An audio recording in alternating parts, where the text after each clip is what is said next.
A very good morning to you. Welcome to the West Ham Voice on a Friday morning. Been a bit of a week, hasn't it, really? Kind of started off last Saturday when we got beat against Arsenal, and then on Tuesday when we got a beat against Leicester.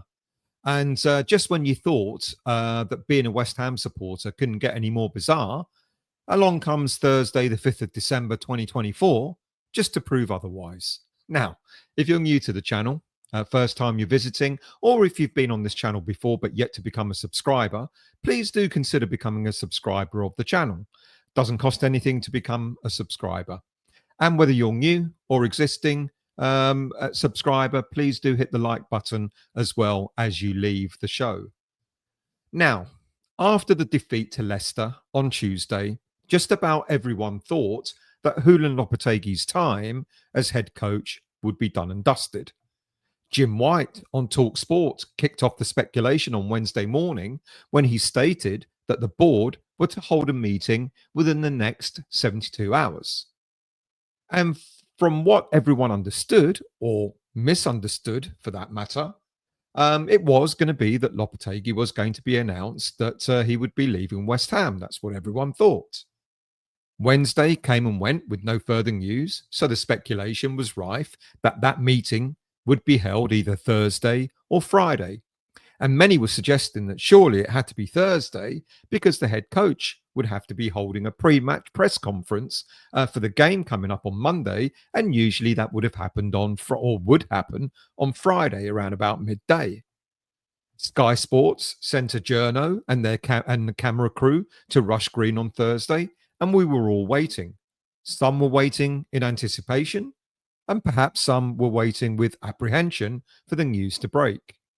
Meanwhile, social media was awash with claim after claim of what will happen, with various ITKs telling us what they knew, which in essence was very little. There were so many stories floating around, but the main theme early on Thursday was that Lopetegui was 100% getting sacked, and in fact, some were saying he'd already been sacked. But everyone was getting in on the act. Journalists, ITKs, YouTubers, even I did it on social media. And some suggested that even some players themselves knew what was going to happen with Lopetegui, kind of expecting him to go. But no sooner did we have all of that, we then heard that Lopetegui had held the team's training session on Thursday morning. So why would he do that if he was about to be sacked? But hang on a minute, because it wasn't him apparently that held the training session. It was one of his assistant coaches. Well, really? If he was going to get sacked, then it wouldn't just be him getting sacked. His whole entourage, his whole backroom team would have been sacked as well. So either him or someone else holding training sessions, if they're about to be sacked, didn't make sense again. And then the news arrived, I can't remember what time, just before 1 o'clock, something like that. And apparently there was a unanimous board decision that Lopetegui will be in charge of the team against Wolves this coming Monday night. But the statement went no further than that. It didn't say any more than just what I just mentioned. He will be in charge of the team against Wolves on Monday night. There was no mention of backing the head coach. We believe in him. We will give him time and none of that sort of stuff. It was just a short statement of Lopetegui being in charge. So what do we make of that? Well, my instinct is going to start telling, or has started to tell me, that whatever happens on Monday night, win, lose or draw, Lopetegui looks like he may still be gone from the club, and that the club are actively seeking a replacement head coach to take over the team at some point straight after Monday night's game. Now, who they manage to get will determine how long a contract offer will be for. If Sullivan insists that any replacement coach must have Premier League experience, then the options, to be quite honest with you, are few and far between. Hence why there have been suggestions that so far, the only person that's been approached is Graham Potter with a short-term deal. But if we do chase Potter, this goes against everything that Sullivan apparently has said about him in the past. Now, apparently Sullivan doesn't rate Potter, and believes that the success he had at Brighton was more down to the digital scouting network that they have there rather than the coach himself. So that's not an endorsement, really, is it?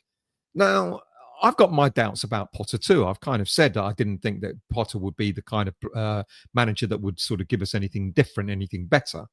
But then, if Sullivan is doubtful about Potter, then why approach him? I guess maybe that is why he was only offered, or apparently, according to some media outlets, he's only been offered a 6-month deal because that means West Ham will buy some time in having someone like Potter in place until they actually get the person that they want.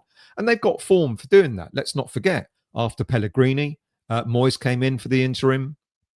Sorry, after Bilic, Moyes came in for the interim, and then they got Pellegrini in, and then after Pellegrini, Moyes came in again for the interim. So you know the board will do that sort of thing. They'll get an interim in order to keep looking for the permanent replacement for the long term. Now, if we want someone that has got Premier League experience, let's be really honest. Some of the coaches currently out of work who have Premier League experience leave a lot to be desired. There's Potter, there's Eric Ten Hag, there's of course David Moyes, Mr. Allardyce is there, Xavi Garcia from who managed Leeds, and Steve Cooper, who's recently been let go by his club. Now, look, my understanding is there's no way we'll approach Ten Hag for a short 6-month deal. That wouldn't happen. David Moyes, as I said several weeks ago, is apparently out of the picture. I don't think either he or West Ham want to come back together for a third time. There's no way Sam Allardyce or Xavi Garcia. And then, of course, at the bottom there of the list, you've got Steve Cooper. Now, to be quite honest with you, I genuinely think, and I don't think the board are that stupid to do otherwise, I genuinely think that bringing Steve Cooper in would actually create a huge protest. So I don't think the board is going to go there either. But there are others who have had some, we understand have had Premier League experience in different capacities, and so that's why people like Edin Terzic keeps being mentioned. But with having had their fingers burnt yet again by a head coach like Lopetegui, who now is deemed to have had limited experience of the Premier League rather than the experience that West Ham thought he'd bring, the board are anxious not to make a rash decision. So I wonder, to be honest with you, if Terzic is even going to get a look in. It's extremely short-sighted not to look for a head coach with qualities outside of the Premier League. But this is what Sullivan does. He's stubborn in that way, and that's what he wants. And it's unlikely he's going to change his approach now. So for now, the thoughts of other managers like Carrick from the Championship, or even Terzic, just mentioned, or even like Conceição, etc., they all look like to be out of the window at this moment in time. But we do have a manager that the board does like, but unfortunately, he's currently in employment, and that is Bournemouth's Andoni Iraola. Now, in order for West Ham to get Iraola, that would mean Sullivan breaking a habit of a lifetime, and he would have to buy him out of his contract. Now, Iraola has got about 1.5 years left of his contract at Bournemouth. And according to a number of different websites, he is the lowest paid manager in the Premier League at this present moment in time. He earns about £1 million a year. So if we made an approach, it would probably cost us maybe 2 or 3 million compensation to get him out of the contract. And he would probably treble his money by being offered maybe a 3 million contract at West Ham if he was to leave. But I don't think that West Ham United are going to look at wasting time trying to do that deal now. Perhaps at the end of the season, they might do that, hence having an interim coach for now, between now and the end of the season. And then they might approach Bournemouth with a year left on his contract, and they might then try and negotiate some kind of deal for Iraola to come to West Ham. Apparently, they do like him at West Ham. They have considered approaching him before. So let's see what happens there. But that's a summer thing. we've got to sort out the here and now. Hence the talk about Graham Potter having been offered an interim role. Now, of course, we've got a game coming up on Monday, and there could be a twist to the outcome of that game, which may actually end up suiting everyone. And you're going to have to bear with me here. If we win, there's a very, very high likelihood that Wolves will sack Gary O'Neill. And then if Gary O'Neill becomes available, could it be that West Ham United might immediately sack Lopetegui despite the result and go for an immediate offer to get Gary? He'll be unemployed.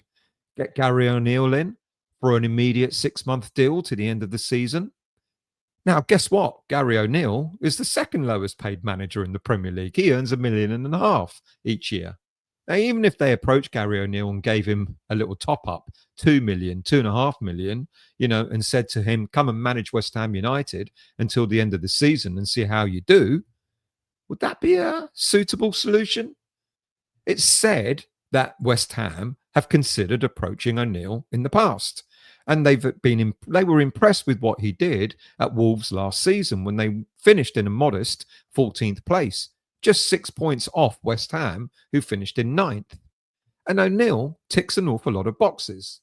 Ex-West Ham player, all right, albeit for a short period of time. He made 56 appearances for the club, but he's got Premier League managerial experience. And as mentioned, with limited resources, he did rather well with Wolves last season. All right, they're not doing so well this season, but maybe with additional resources that West Ham United could offer, maybe he could flourish.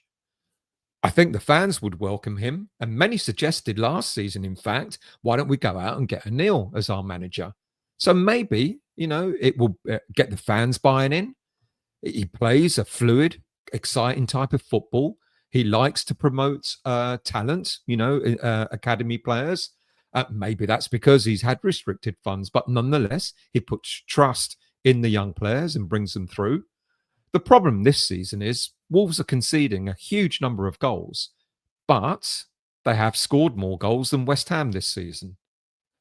O'Neill could be a shrewd bit of business, and he may relish a 6-month stint at West Ham if he is sacked from Wolves. He may relish a six-month stint to demonstrate his capabilities of being able to coach West Ham. Is it a crazy thought? Well, we've heard a lot of crazier stuff, haven't we? And Monday could be interesting with an interesting twist for all. Let's see what happens. I'm sure there's going to be many other stories and many other rooms to go. Please don't get me wrong. I'm not suggesting for a minute that I know that O'Neill will come to West Ham United. But if he does get sacked from Wolves, he's going to be looking for a job. West Ham United have not made it clear that Lopetegui is being backed for the long term. Like I said, the statement said he will be coaching the team, or he will be in charge of the team on Monday night. And that's as far as it went. It's going to be an interesting few days. Monday night now has a twist to it, one way or another. Whether we win, lose, or draw, it could be that we may be seeing the end of Lopetegui anyway. That's it. Short and sweet. Do please hit the like button if you've enjoyed the content. And like I said, if you are new to the channel, or if you come across this channel before and you've not yet to become a subscriber, please subscribe. And I will see you all again very soon.